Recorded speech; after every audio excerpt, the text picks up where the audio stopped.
نبی صلی اللہ علیہ وسلم ایک دفعہ لیٹے ہوئے اور آپ غضب سے بیٹھ گئے. آپ نے فرمایا ثلاث لا یکلمہم اللہ یوم القیامۃ ولا یزکیہم ولا ینظر الیہم ولہم عذاب علیم.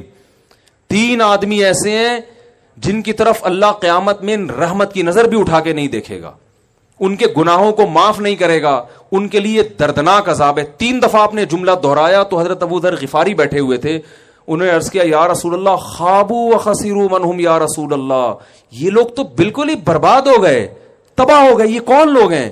تو ان میں آپ نے ایک اس شخص کا نام ذکر کیا, فرمایا المنفق سلعتہ بالحلف الکاذب, جو جھوٹی قسم اٹھا کے اپنا مال بیچتا ہے. کتنی بڑی وعید ہے بھائی.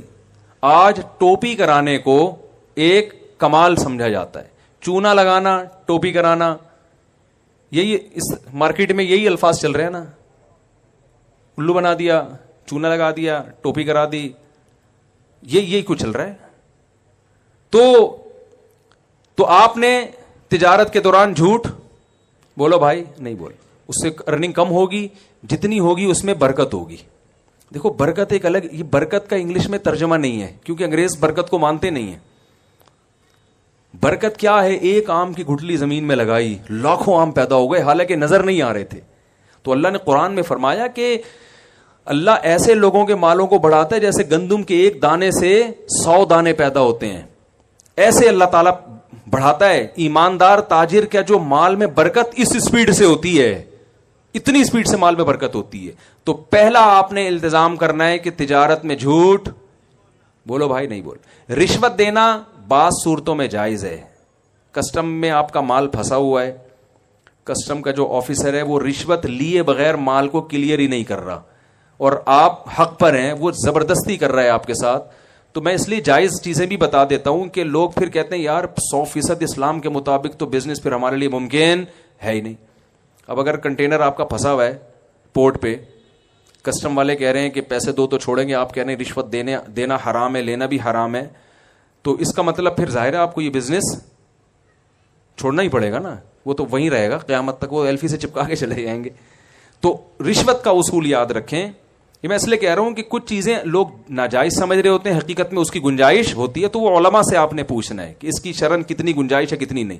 رشوت دینا بھی حرام ہے, لینا بھی حرام, لیکن جب دینے والے کا مقصد کسی کا حق ضائع کرنا, اور لینا تو ہر صورت میں حرام ہے, تو جب آپ کا مقصد کسی کا حق ضائع کرنا نہیں ہے بلکہ اپنا حق لینا ہے جو بالکل جائز حق ہے, تو پھر علماء کہتے ہیں کہ لینے والے کو گناہ ملے گا, دینے والے کو گناہ نہیں ملے گا. سمجھ میں آ رہی ہے یہاں پہ؟ تو پھر ایسی مجبوری میں علماء بھی کہتے ہیں بھائی اس میں وہ تو اس کا قصور ہے نا, وہ آپ کا جائز حق بھی آپ کو نہیں دے رہا. لوگ ہم سے مسئلہ پوچھتے ہیں, یار گورنمنٹ میں میری جاب مل گئی ہے, میں اور امتحان پاس کر کے میرٹ کی بیس پہ میں گیا ہوں, وہاں صرف رشوت کی بیس پہ کسی نااہل کو لا کے بٹھایا جا رہا ہے, تو کیا ہمارے رشوت دینا جائز ہے؟ میں کہتا ہوں یار آپ کا جائز حق ہے, آپ اس کے اہل ہیں, وہ رشوت دے کے ایک نااہل آدمی کے آ جائے تو اس سے بہتر نہیں ہے کہ آپ کتے کے منہ میں ہڈی ڈال لی ہے نا, ٹھیک ہے نا, وہ چپ ہو جائے گا, تو آپ دے کے اپنا جائز حق وصول کر سکتے ہیں. تو اس لیے علماء سے پوچھا کریں کہ اس میں جو ہے نا کافی چیزوں میں تفصیل ہوتی ہے. تو پہلا کام کیا کرنا ہے بھائی؟ جھوٹ بولے نا بھائی, نہیں دینا. دوسرا کام یہ کرنا ہے کہ تجارت میں چونکہ مذہب کا حصہ ہی ہے, فضیلت مذہب نے بیان کی, تو عبادت سمجھ کے کرنا ہے.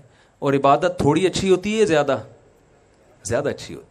میں بڑے بڑے تاجروں سے ملا ہوں, ان سے میں پوچھتا تھا آپ اتنا بھی ہوں, کہہ رہے ہیں یار اتنی کروڑ ہماری آمدن ہے ماہانہ. میں نے کہا آپ یہ جو آپ کی ماشاءاللہ آپ 5 کروڑ کما رہے ہو, اس کو 20 کروڑ کر سکتے ہو؟ کہہ رہے ہاں اگر پلاننگ کریں بیٹھ کے کریں تو 20 بھی ہو سکتی ہے, لیکن چھوڑو یار جب اللہ نے اتنا دے دیا تو کیا ضرورت. تو میں کہتا ہوں یہ آپ 5 کروڑ چونکہ اپنے پیٹ کے لیے کما رہے ہو, اس لیے آپ اس کو بڑھانے کی فکر نہیں کرتے. آپ 5 کروڑ کو پلاننگ کر کے اگر 20 پر لے جا سکتے ہو تو بھائی 20 پہ لے جاؤ. وہ 15 کروڑ میں تو مذاق میں کہتا ہوں مجھے دے دینا, مذاق میں ہے, حقیقت میں نہیں بھائی. وہ 15 کروڑ آپ اور اچھا کھا لو, آپ جناب مدارس بنا لو, آپ یتیم خانے بناؤ, آپ ہاسپٹل بناؤ, آپ ٹرسٹ میں دے دو, آپ ایک ٹرسٹ بنا لو. تو کیوں اپنی دیکھو غیر مسلم تاجر اپنی تجارت کو کبھی محدود بولے نا, یہودی کبھی کرے گا یار 5 کروڑ کما, چھوڑو یار, وہ کہے گا 5 کروڑ کے 25 کیسے ہو جائیں. ہاں اس 5 کروڑ کو ہوس کی بنیاد پہ اگر 10 کروڑ کرنا چاہتے ہو یہ شریعت میں پسندیدہ نہیں ہے. اور ہوس کی علامت ہے کہ پھر جائز ناجائز کی پرواہ چھوڑ دیتا ہے. جیسے ہمارے بہت سے سیاسی لیڈر ہیں 5-5 ارب کے اثاثے ہیں لیکن ان کی توند بھرنے کا نام نہیں لے رہی. وہ چاہ رہے ہیں کہ پھر دوبارہ آ جائیں. پھر تو اس پہ حیرانگی ہوتی ہے بھائی تیرا پیٹ اتنا سا ہے موت کا کوئی بھروسہ نہیں کب آ جائے. تو ایسے شخص کے لیے ضرورت نہیں ہے. اس کے لیے حدیث میں آتا ہے نبی صلی اللہ علیہ وسلم نے فرمایا جسے 2 ٹائم کھانے کو مل جائے, سر چھپانے کے لیے جگہ مل جائے, جسم کسی بڑی بیماری سے پاک ہو جائے تو گویا پوری دنیا کی دولت سمیٹ کے اللہ نے اس کو دے دی ہے. تو اب ہوس کرنے کی اجازت نہیں ہے. تو اگر ہوس کی بیس پہ آپ 5 کروڑ بھی کما رہے ہو تو غلط ہے, اور ہوس کے بغیر 5 ارب بھی کما رہے ہو تو اس کو 10 ارب پہ لے کر آؤ آپ. کیونکہ دنیا کی لگام مسلمانوں نے اپنے ہاتھ میں لینی ہے. تو یہ لگام دنیا کی اپنے ہاتھ میں لینے کے لیے 8-10 کروڑ کی تجارت کافی نہیں ہے. تو بڑھاؤ اس کو. ہاں اعتدال ضروری ہے کہ اتنا اس میں فکر نہ ہو جائے کہ نمازیں ضائع ہوں, صحت خراب ہونا شروع ہو جائے, بیوی بچوں کو ٹائم ہی دینا چھوڑ دیں. ایک ابھی واقعہ سامنے آیا, ایک صاحب سارا دن بزنس میں لگتا تھا ان کا. صبح جب گھر سے صبح نکلتے بچے سو رہے ہوتے تھے, جب گھر آتے تو بچے سو چکے ہوتے تھے, سارا دن دکان پہ.